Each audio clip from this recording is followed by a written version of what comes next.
Geometry is one of the oldest branches of mathematics. Its name is derived from Greek words meaning earth measurement. Before we can tackle the problems, we first have to look at a few concepts, of which the first one is the sum of interior angles of a polygon. In this case, we've got a seven-sided shape with non-equal sides, so it's a non-regular polygon, and therefore we can't determine the size of each and every interior angle, but we can find the sum of the interior angles. If we take one vertex, let's say A1, and we construct lines to the opposite vertices, we can construct 5 triangles. In other words, as a rule of thumb, if we have n sides in a polygon, then we can construct n minus 2 triangles. Now the interior angles of each triangle is 180 degrees. Therefore, we could say that the sum of the interior angles will be 180 times by n minus 2. With this seven-sided shape, which is a heptagon, we will then therefore have 180 times by n minus 2 is 5, which is a total of 900 degrees for the sum of the interior angles. From this arises a very interesting concept, and that's the sum of the exterior angles of a polygon. Now here is two sides of a polygon. The exterior angle is this angle which arises from extending this line to the outside. Now let's have a look. How do we do this? We're going to quickly investigate this, and first of all start off by extending each of these straight lines to the outside to find an exterior angle. Let's call the exterior angle A and this one B, and all of them must be extended to the same side, and we create straight lines E, F and G. And as you can see, we have now created 7 straight angles, of which each one equals to 180 degrees. So we can say that in an n-sided polygon, we'll create 180 times by n degrees for both the interior plus exterior, the sum of interior plus exterior angles. And we can equal this now to A plus B plus C plus D plus E plus F plus G, all of these angles, then plus the sum of the interior angles, which we know now is 180 times by n minus 2. And this then will result in 180n is equal to the sum of the exterior angles, which is A plus B up to G, sum of exterior angles, plus the sum of the interior angles, which is 180n minus 360. And the extremely interesting thing that arises from this equation is that these two cancel, and we're left with the sum of the exterior angles will always equal to 360 degrees. How interesting. So let's use the knowledge that we've just gained to solve the following two problems. We need to show that A plus B plus C plus D equals to P plus Q. Now we know that if we say this is X and Y, we know that this is a polygon with 1, 2, 3, 4, 5, 6 sides. In other words, the sum of the interior angles,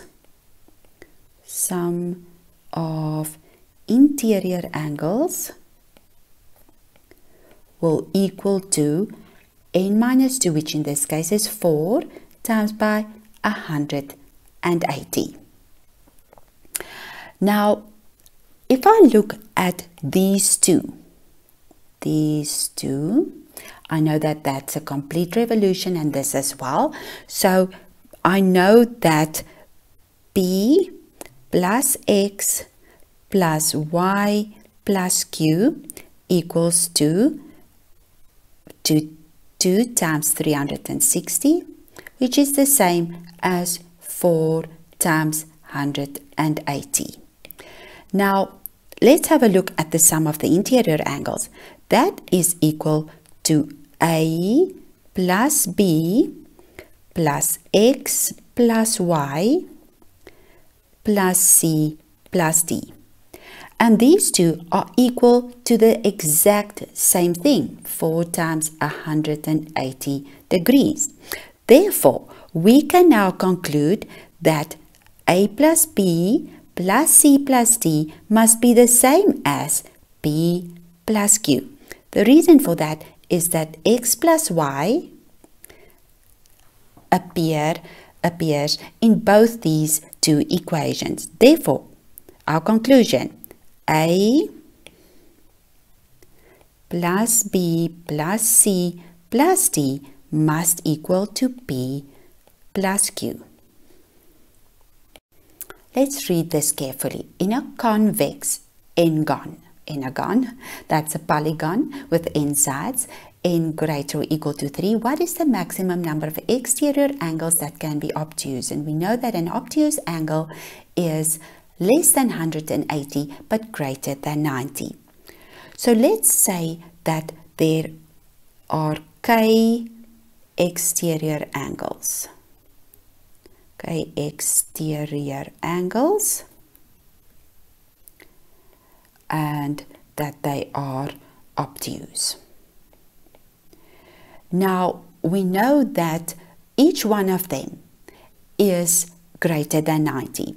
So let's say we know that if we say 90k and we let s equal to the sum of the k angles, sum of k angles, then 90k, because each angle is greater than 90, 90k will be less than the sum, and we know that the sum of the exterior angles is always equal to 360 degrees. Now that means that k must be less than 4. K must be less than 4. So the maximum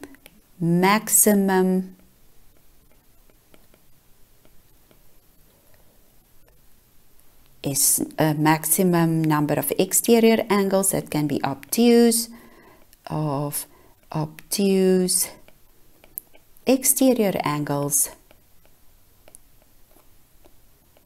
therefore equal to 3. And the interesting thing is that all acute angled triangles have this property.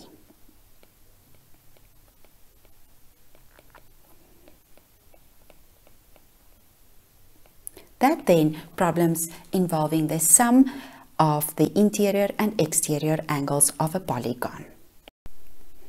Before we tackle all the rest of the problems, let's look at the famous theorem of Pythagoras.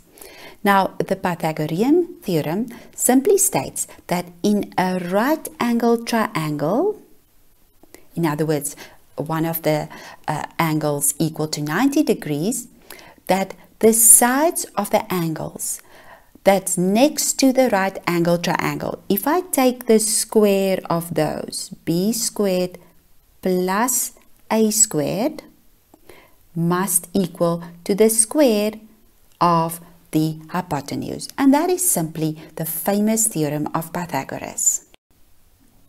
In problem 3, we have ABCD as a square. We know that the sides of a square are of equal lengths and that the diagonals of a square bisect each other at 90 degrees. Let's look at the circular arcs. So we've got a circular arc centered at B. That means this is the arc of a circle centered at B. So this is basically quarter of a circle, and exactly the same over here. Now, first of all, these are then all radii of this circle. All these pieces are radii of the circle. And we now can say, let's say BX equal to A. So this equals to A. And let's now construct a diagonal AC. So let's construct the diagonal AC. Can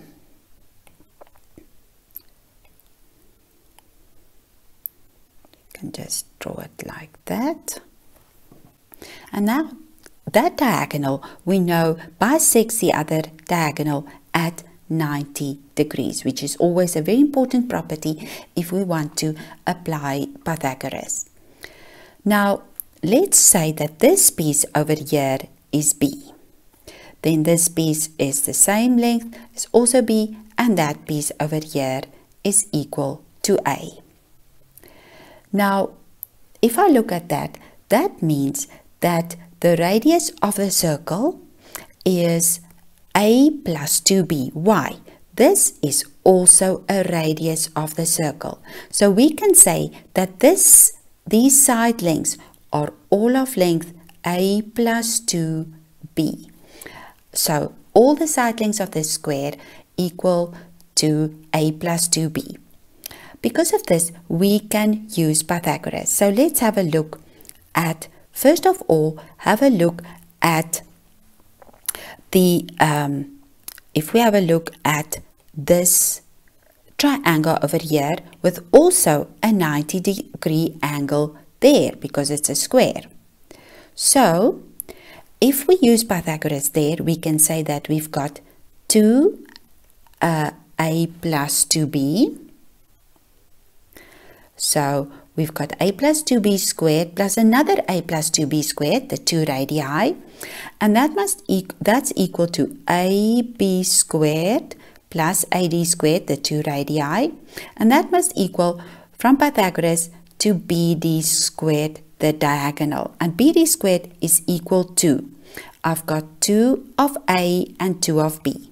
So I'll square it like this, and the left-hand side is not equal to the right-hand side. There is a difference. If we simplify this, we'll get 4A squared plus 4AB plus 4B squared. And on the right-hand side, we'll have, oh, this is simply a 2. Sorry, that's just a 2. I did not square the 2. Very important. But on the right-hand side, I'll square the 2. So that's 4A squared plus 2AB plus B squared. Now, if we divide both sides by 2, we'll find that we are left with A squared plus 4AB plus 4B squared. Now, we've divided that 4 by 2, so only a 2 remaining is 2A squared plus 4AB plus 2B squared. The 4AB appears on both sides, so we can cancel that, and we are left with, we can take this A squared to the right hand side, left with A squared, and the 2B squared to the left is equal to 2B squared. Now, from this, we can conclude that A is equal to root 2 and a B. Square root both sides. Now, xy is equal to 2b. xy is equal to 2b.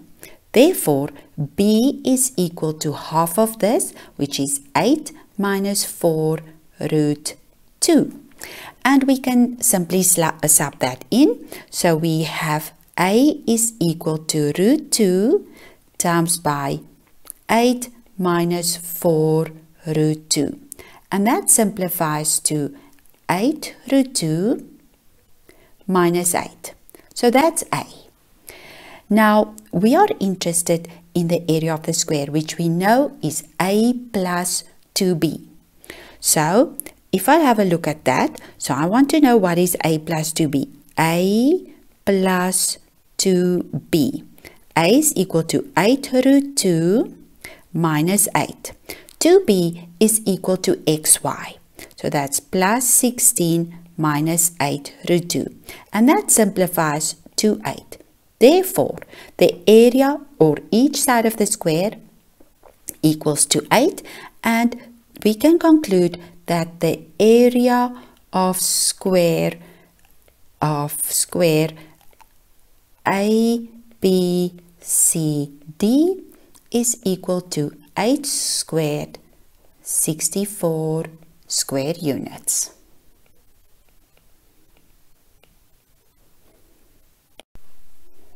A very important concept in geometry is congruency.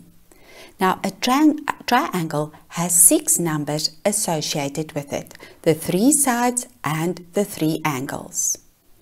The 2 triangles are said to be congruent if the 6 properties of the one are equal to the 6 properties of the other. The triangles are therefore identical in every respect. Let's look briefly, just a brief overview of the requirements to prove congruency.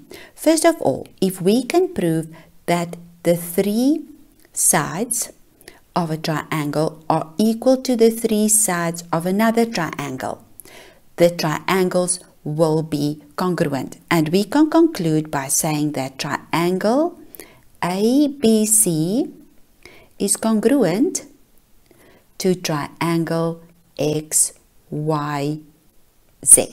So that's the first condition for congruency, the three sides. Now, the second, that's the first one.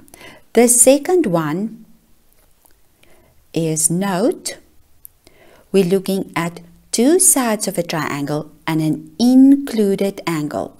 So this is important to say 2 sides of a triangle and an included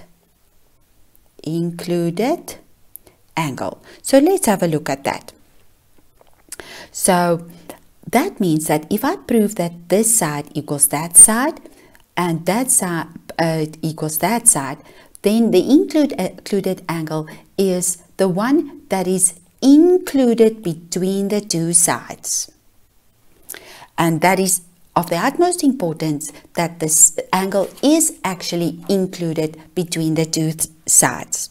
The third condition for congruency is, the third condition will be 2 angles of the one triangle are equal to the 2 angles of the other triangle, and then a corresponding side. So let me make that, and let me write here, this side must be the corresponding side, meaning that it must be the same side of the other triangle. And that's the third condition for congruency. The fourth condition for congruency is an exception to rule number 2. And that is if we have a right angle, a hypotenuse, and one of the 2 sides. Then, if it's a right angle, the right angle is not in this case included between the 2 sides, but it's a sufficient condition for congruency. And just to add to that, that is the only time that it is a sufficient condition for congruency with an excluded angle. So normally the angle must be included between the 2 sides, but not in the case of a right angle.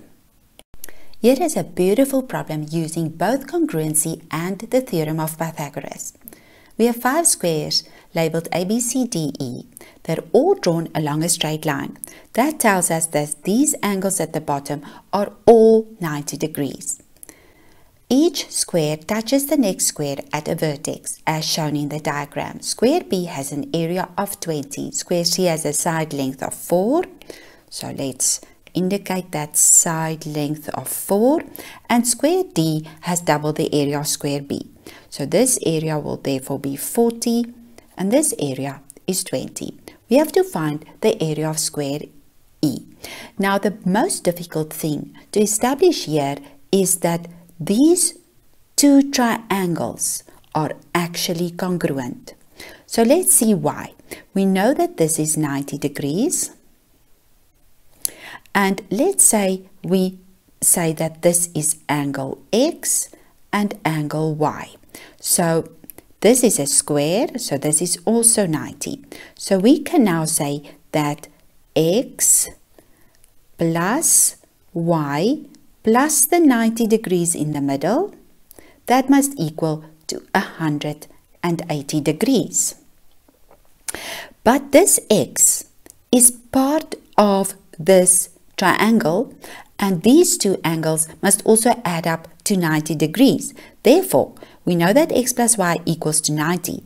That tells us that this angle over here is also Y. And similarly, this angle over here is X. How have we proved congruency now? We know that it's the side length of the square. So we can conclude by saying that this side equals to that side. And we have two angles, X equals to X, Y equals to Y. And these sides are corresponding in these two triangles because it is situated between angles X and Y. Therefore, we have proved that those two triangles are congruent, and the reason for it is angle side angle. Now, for the exact same reason, these two are also congruent. Now, if we look at what we've got over here, at square C, here is square C, we know that each side is of length 4. Now, if I look at this, I know that this side is also of length 4. I know that this side is the square root of 40 because D has an area of 40. So with Pythagoras, we can establish that this side over here equals to 40 minus 16 is equal to 24.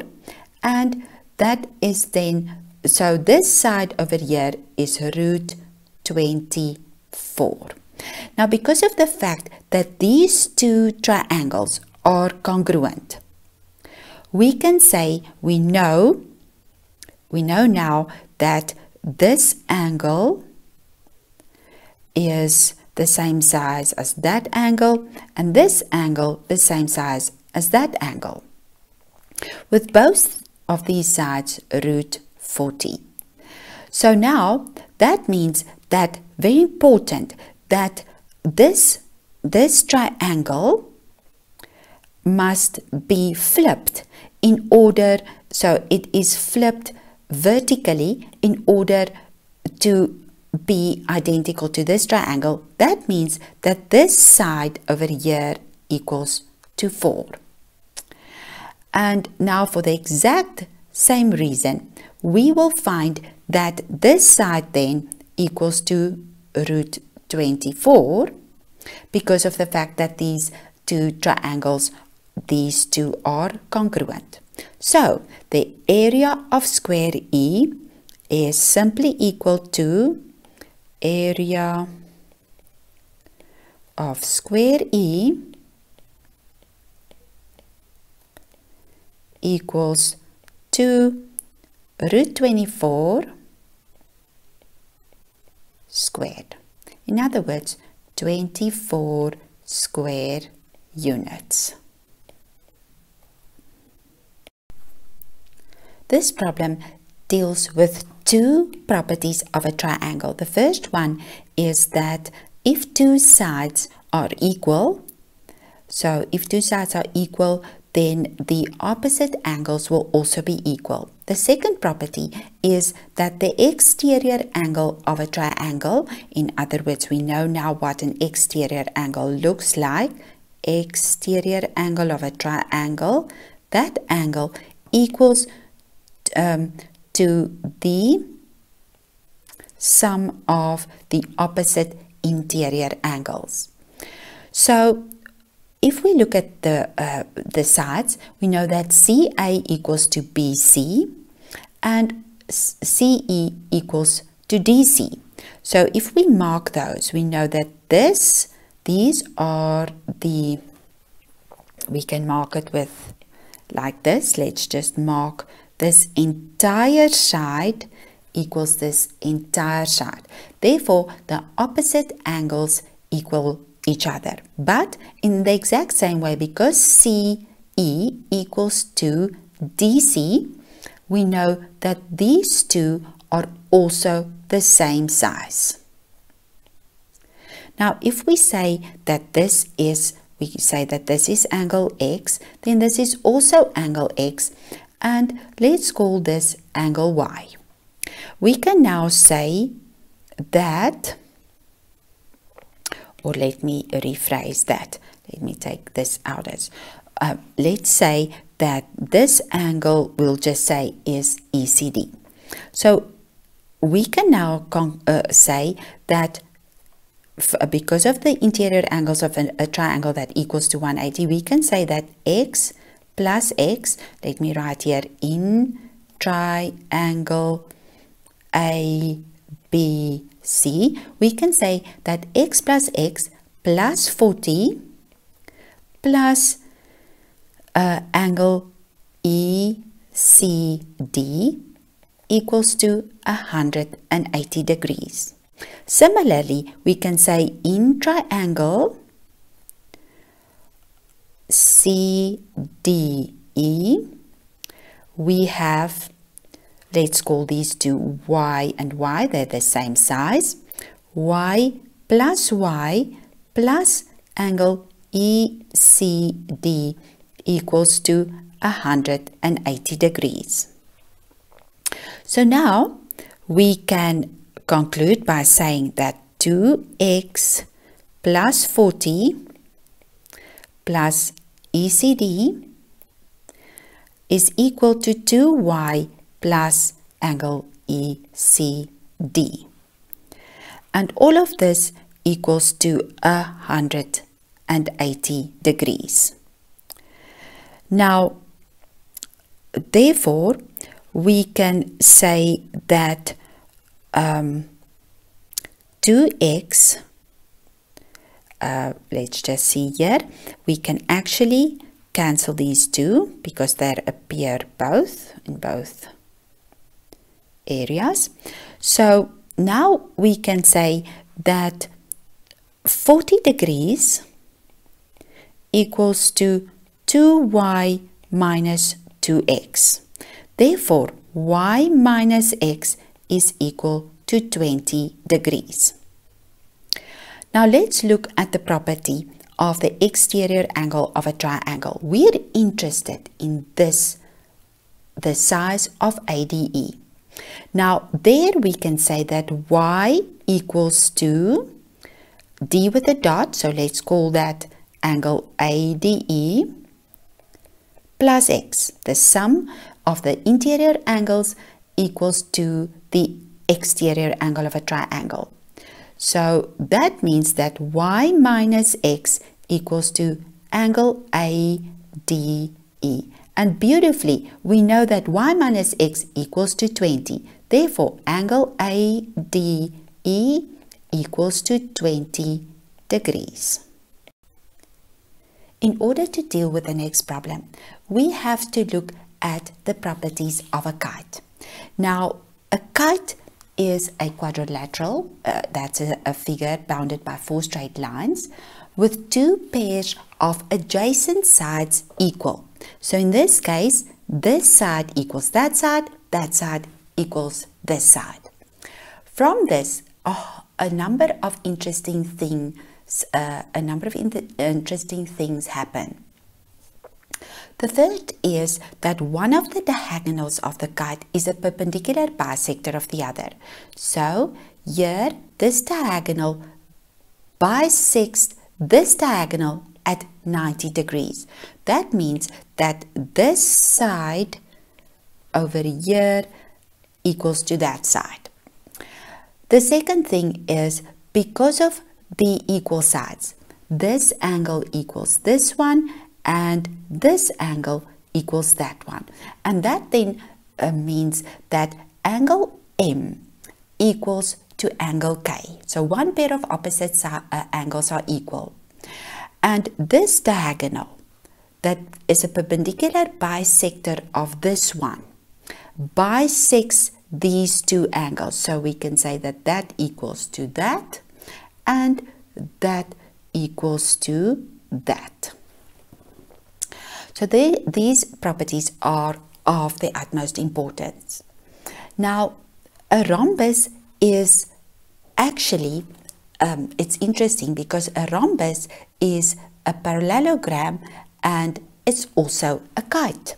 So what defines a parallelogram? A parallelogram is defined by opposite sides, two pairs of opposite sides are equal, two pairs of opposite sides are parallel, and also two pairs of opposite angles equal to each other. Very important is that the diagonals of a parallelogram bisect each other.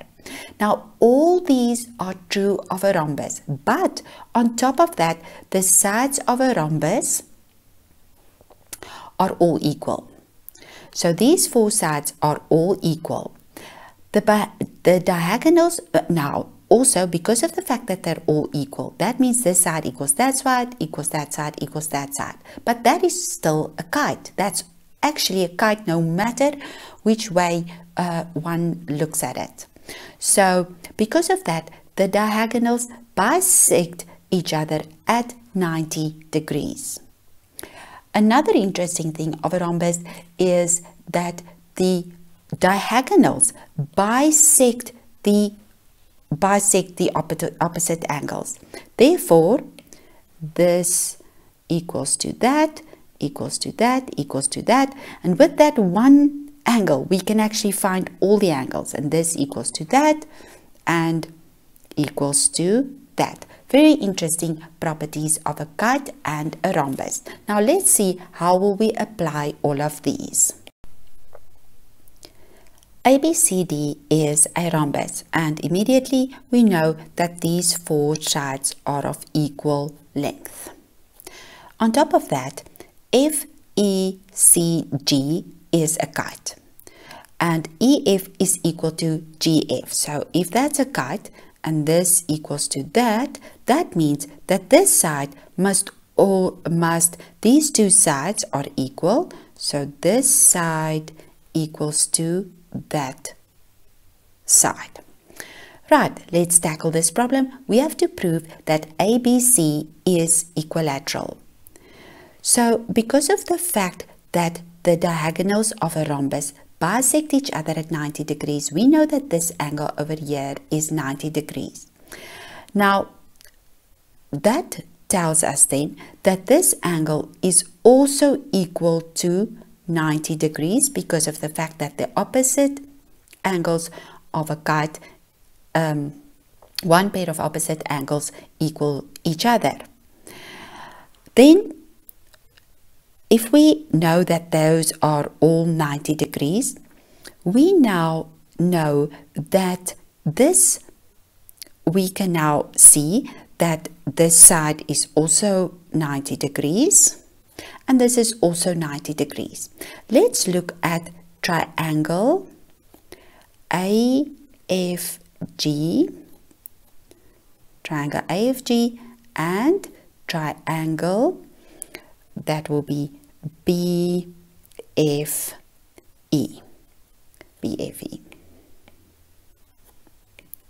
Now we know that if we look at this, that these two are equal because vertically opposite. So let's say angle BFE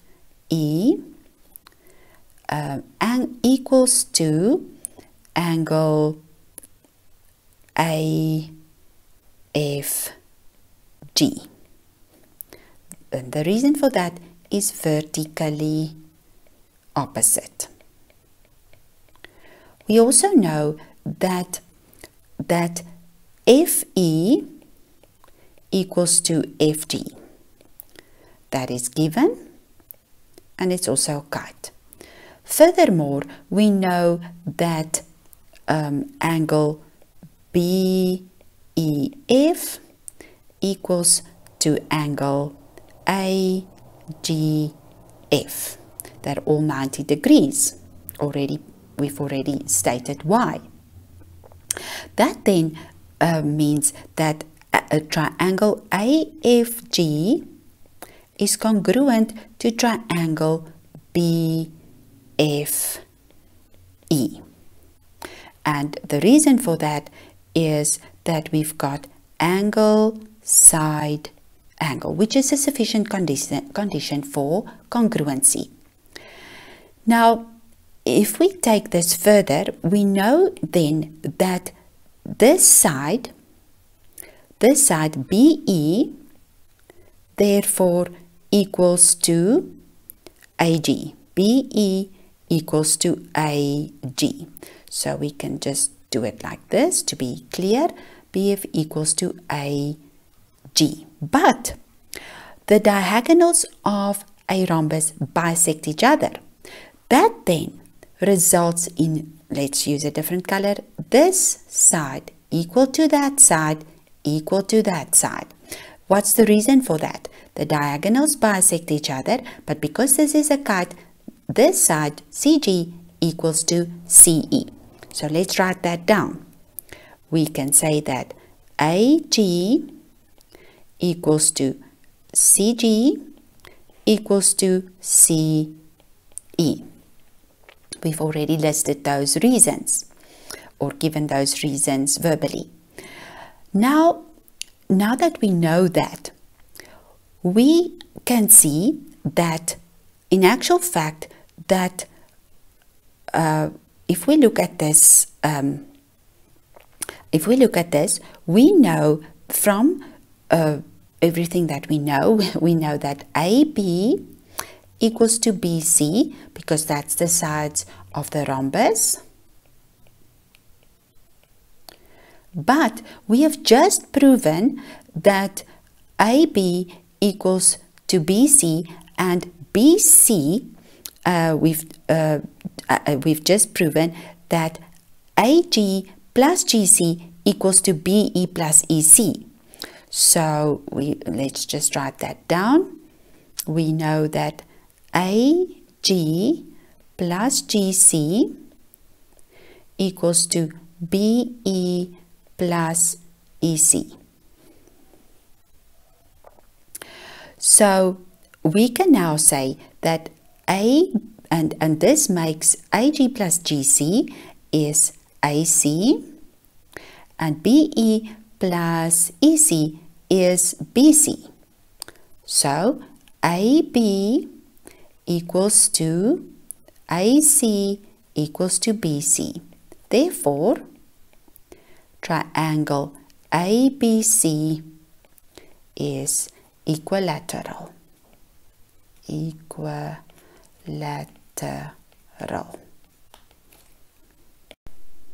Perpendicular bisectors. What an interesting topic. Now, here, first of all, any point on the perpendicular bisector of a line segment is equidistant from the end points of that line segment. So if I take a point on the perpendicular bisector of a line segment. Now, first let's define a perpendicular bisector of a line segment. EF in this case will be a perpendicular bisector. Let's write that down. Perpendicular bisector.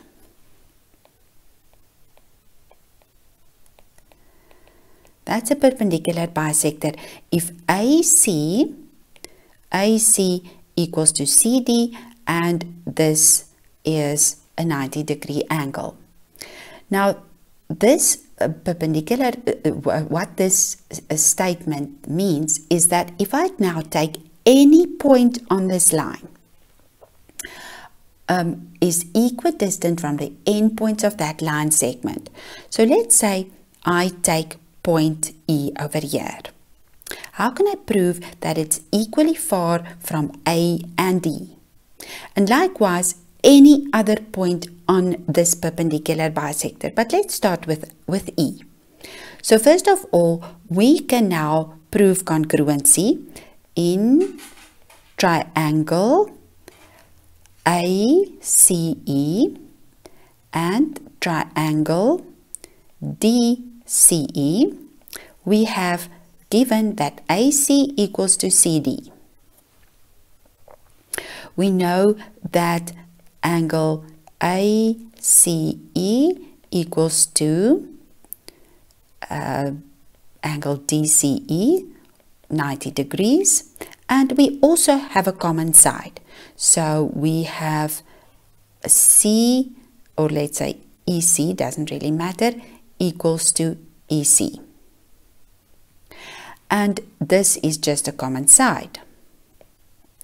Now, that now is sufficient conditions for congruency, because we have here congruent to triangle DCE, we have side, included angle, and a side. Most important, the included angle. Now, that means then that AE equals to ED. AE equals to, let's rather say, DE from congruency.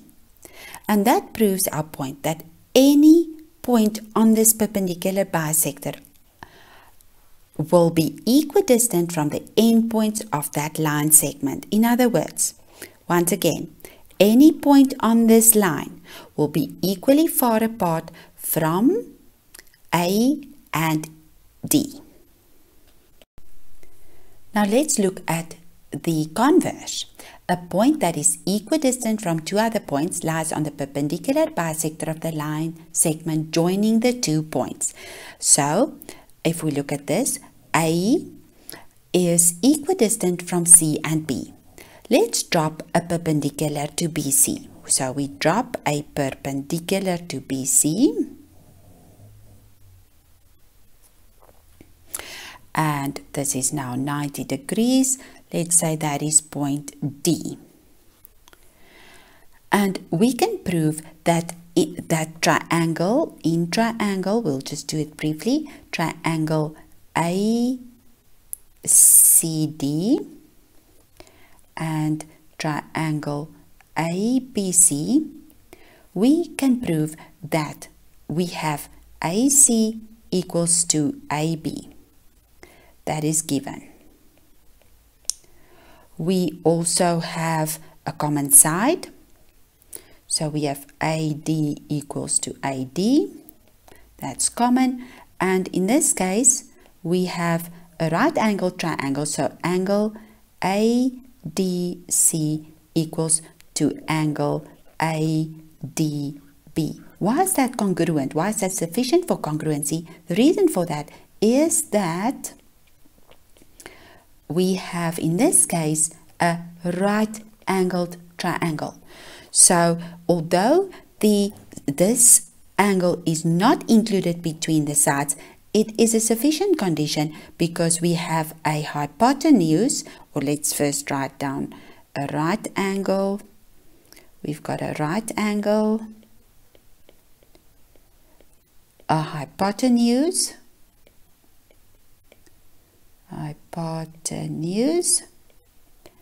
and a side. So that means that because of congruency, that BD equals to CD. Now, so that means that BD equals to CD. Therefore, AD is the perpendicular bisector of BC and A lies on it. Let me just write that down. We can now conclude by saying AD is the perpendicular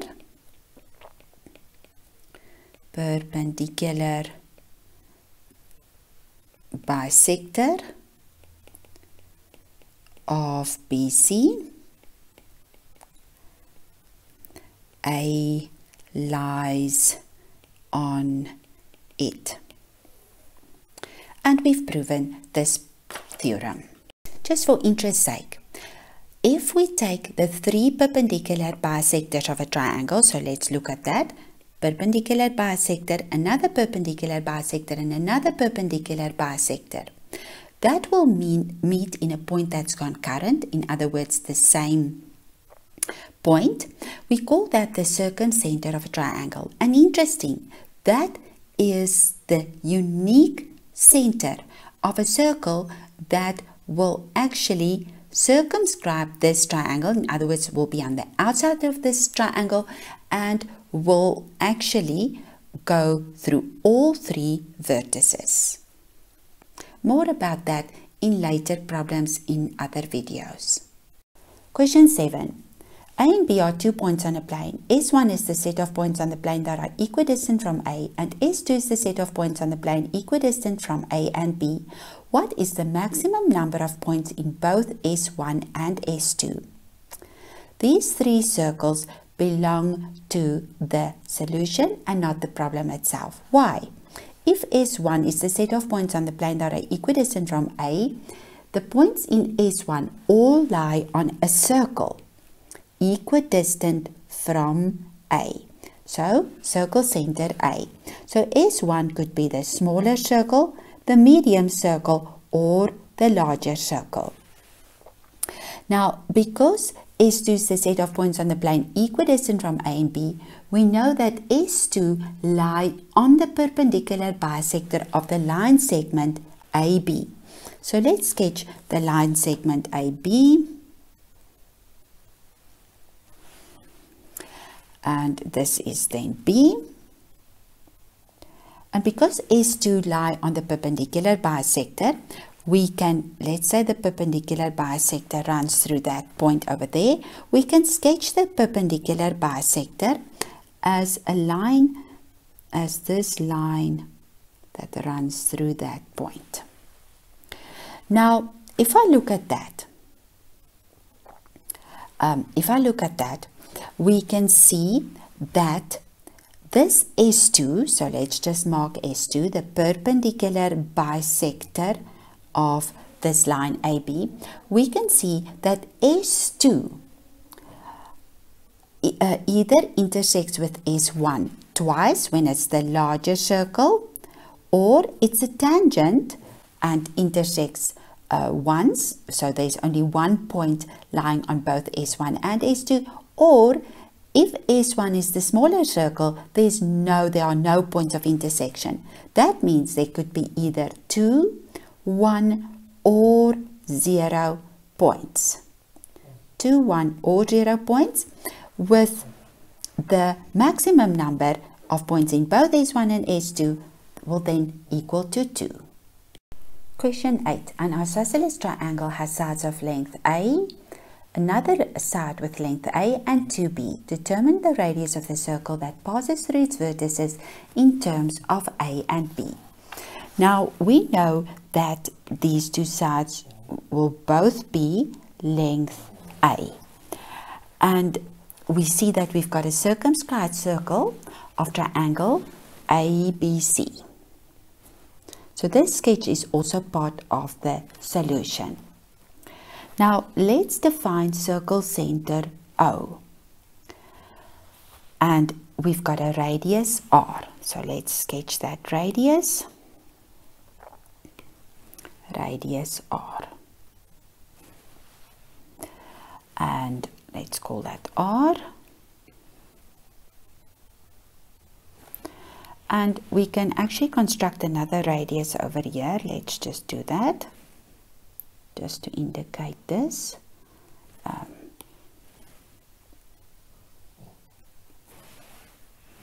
So here is our circle center. Now, if we look at this and we let D be the midpoint of BC. So we let D be the midpoint of BC. Then let's construct that line. Let's use a different color over here. I'll use it.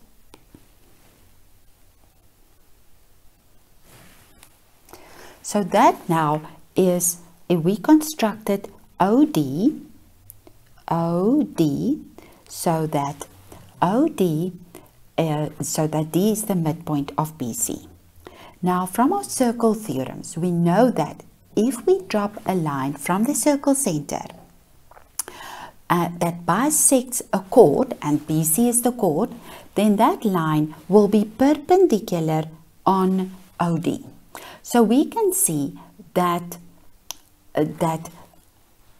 AB is equal, since we know now that AB is equal to AC, so that means that A and O lie on the perpendicular bisector of BC. We know OD is definitely a perpendicular bisector from our circle theorems. Perpendicular bisector, let's just go over that reasoning again. We dropped OD from circle center to bisect BC. From our circle theorems, we know that OD will then be perpendicular on BC.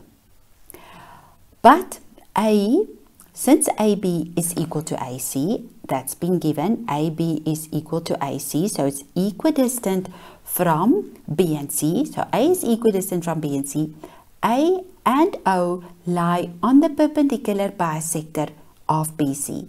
So A and O lie on the perpendicular bisector of BC. Perpendicular bisector of BC. So that means that A, O, and D are collinear. They're all on the same line. Collinear. Now, because of this, we can now use, we have now quite a few things that we can do here. But let's use Pythagoras. So we're going to use Pythagoras, and we know that this is also a radius. We know that BC is 2B, and because it's been bisected, both these sides are B. And we can use Pythagoras to say that OD squared is R squared minus B squared in this triangle over here. So OD squared is R squared minus B squared. But we also know that OD squared is equal to AD minus R squared. So let's simplify that. And we get AD squared minus 2ADR plus R squared is R squared minus B squared. Now let's look at AD. We know that AD, so I'm just going to write here on the side, AD squared is equal to A squared minus B squared. Once again Pythagoras, but in this bigger triangle over there. So I can substitute this with A squared minus B squared. Let's just put it in brackets. Minus 2 or AD is the square root of A squared minus B squared is equal to R squared wait, I forgot my one R squared here. So plus R squared is equal to R squared minus B squared. Now the R squareds are duplicated in here, so we can cancel these two R squareds and we can isolate R on this side. So if I take A squared minus B squared to the other side, we are left with a squared minus b squared plus b squared. The r squared's cancelled. So the b squared's also cancelled now. So let's just erase them. B squared's cancelled. And this is equal to 2r a squared minus b squared under the square root. So we can isolate r and say that r is equal to a squared over 2a squared minus b squared. A very interesting application of the perpendicular bisector theorem. This diagram shows three squares such that the vertices of the inner squares are positioned a quarter of the length along the sides they touch. So AB is a quarter of AC and BD a quarter of BE. If the area of the largest square is 64 square centimeters, find the area of the smallest square in square centimeters. So we know that this side must then be equal to 8 centimeters. And because of the fact that the largest square, the area is 64 square centimeters. So that side is 8 centimeters. Because AB is a quarter of AC, this will be 2. This piece will be 6. This will be 2 as well. And this will be 6 as well. So we can use Pythagoras to figure out BE. So BE squared is equal to 2 squared plus 6 squared, which is equal to 40. So the area of the square on BE, area of the square on BE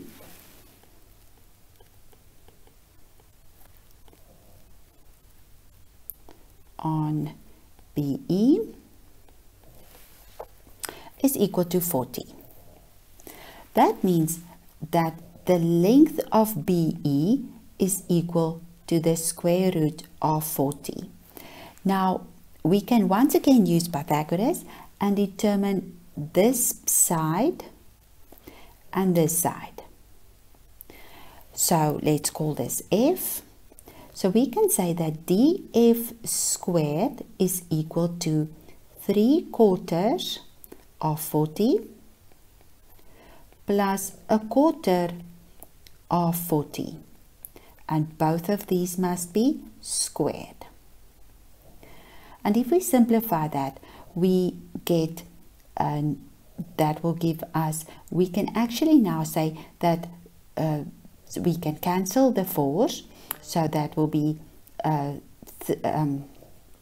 if I cancel the 4's, I will get, so I can simplify this. Let's rather say that.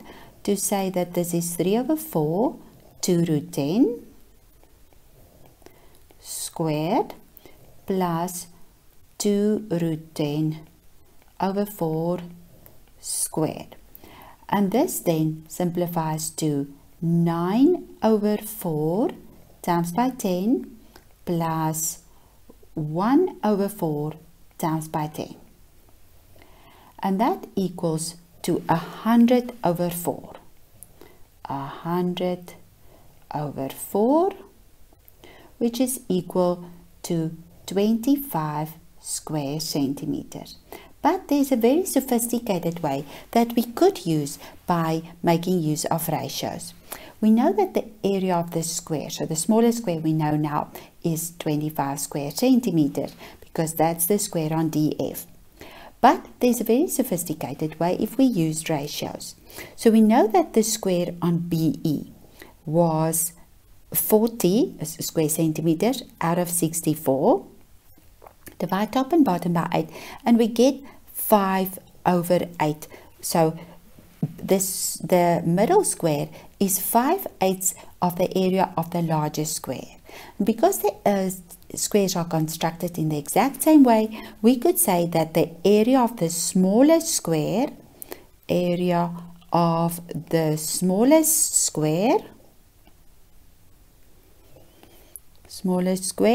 is 5/8 of 40. And that will result in the exact same answer, but a much quicker method. In the figure below, AB is equal to AC and DC is equal to DE. If ACD is 90 degrees and M is the midpoint of BE, prove that AMD is 90 degrees. Now this is quite a challenging problem, so let's have a look. We know that AB is equal to AC and DE equal to DC.